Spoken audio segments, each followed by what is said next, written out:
Turner of Ohio, who serves as a ranking Republican on the House Intelligence Committee. Congressman, thanks so much for being here. So let's start with this meeting between Chinese President Xi and Russian President Putin today. How significant do you think it is, Putin's acknowledgement that Beijing had questions and concerns about the war in Ukraine?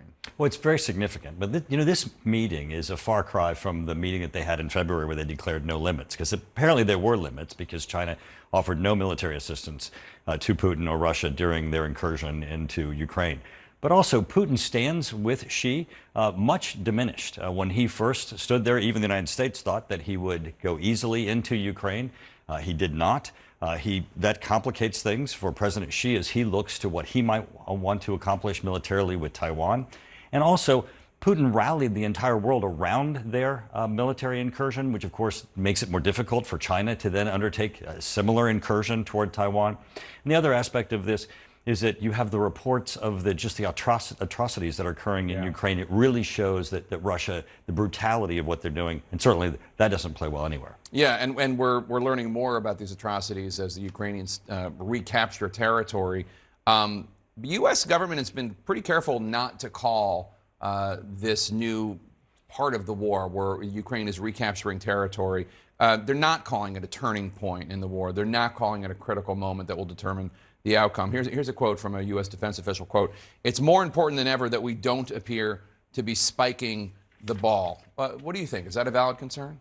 Well, it's always a concern whenever there are advances on the part of Ukraine in that Russia has options, and we don't know what options that they might deploy, and certainly that's of a concern. But one thing that we do know is Ukraine is making advances. Russia is losing territory. This is significant and it's real. It certainly has put Russia in a disadvantaged position. It certainly has shown that their military capability is not what they had believed in that region. But the other thing, it has put off their ability to have referendum in the area and then claim that they have annexed that territory. Holding off those plans really sets back Putin's agenda. And sources tell CNN the U.S. is still not likely to provide Ukrainian forces with longer-range missile systems, which Ukraine has been requesting for months. CNN has been told that the Biden administration still believes providing those systems would be seen by Moscow as an escalation and would result in a retaliatory step by Moscow. Do you agree with that reasoning? I think this administration has been very cautious in what they have done, taking very, very small steps because they've been worried about provoking Russia.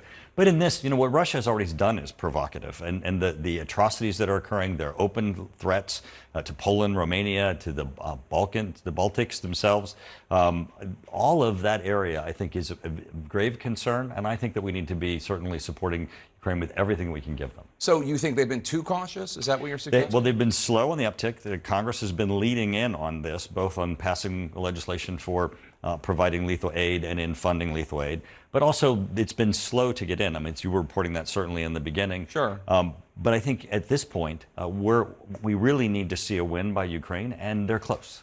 So what would you say to somebody from the Biden administration who says, hey, look at these, you were just acknowledging the Ukrainian victories. That didn't just happen. That happened because the West, led by President Biden in the United States, has been giving all sorts of aid, weapon systems, probably a lot of stuff we don't know about, that you know about, but you can't tell me.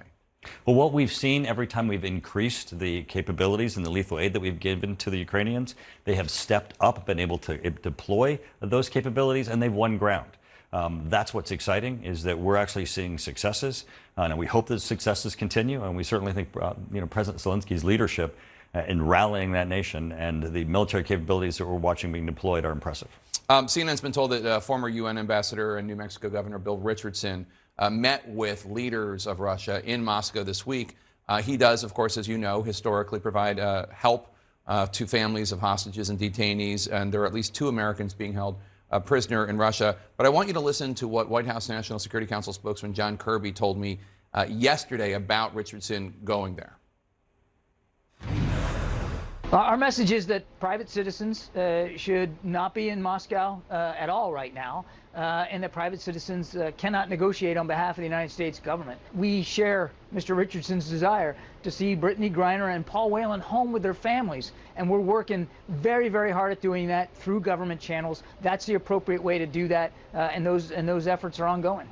So is Bill Richardson freelancing, and what do you think? Should he leave Russia? Well, I wouldn't know to what extent that he is, working with the administration through back channels or not. But I will tell you this: there certainly are grave concerns as to what the administration might be willing to give up in any of these negotiations. We certainly want, what we would consider to be hostages freed. We certainly want Americans to come home, and I think certainly everybody is very supportive of the administration in those negotiations. But we do have to be very concerned as to what we give in exchange, and that's something will be born yet to be seen. Do you have concerns about the Russian arms dealer in a U.S. prison whose name has been floated as a possible trade? Absolutely. You don't think he should be let go? Well, I no, and I think that when you start to signal also your willingness to give things that we should not. Russia also ups the ante. They never accept any level of concession as goodwill. They receive it as a walkback. All right, very interesting. Congressman Mike Turner, thanks so much. Really appreciate it. Coming up next, an inside look